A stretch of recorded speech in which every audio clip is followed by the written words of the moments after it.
আমি সত্যি আর পারছি না। প্রতিদিনের এই লড়াইটা যেন আগের দিনের চেয়ে আরো কঠিন হয়ে যাচ্ছে। সবাই ভাবে আমি নাকি অনেক শান্ত মানুষ, কিছুতেও ভাঙি না, কখনো হার মানি না।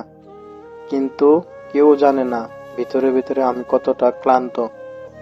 আমার কাঁধে এখন পুরো পরিবারের দায়িত্ব, সবার আশা ভরসা আমি। তারা হাসলে ভালো লাগে, কিন্তু সেই হাসির পিছনে যে আমার ঘুমহীন রাত, সেটা কেউ দেখে না। সবাই চায় আমি ঠিক থাকি, কিন্তু কেউ ভাবে না আমিও মানুষ, আমিও কাঁদি, শুধু চোখের পানি লুকিয়ে রাখি। প্রতিদিন সকালে ভাবি হয়তোবা আজকের দিনটা ভালো যাবে, কিন্তু দিন যতই যায় বোঝাটা আরো ভারী হয়ে যায়।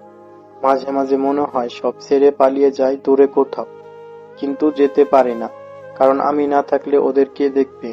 তাই চুপচাপ আবারও দাঁড়িয়ে যাই, আর নিজেকে নিজেই বলি, হাল ছেড়ে দিও না।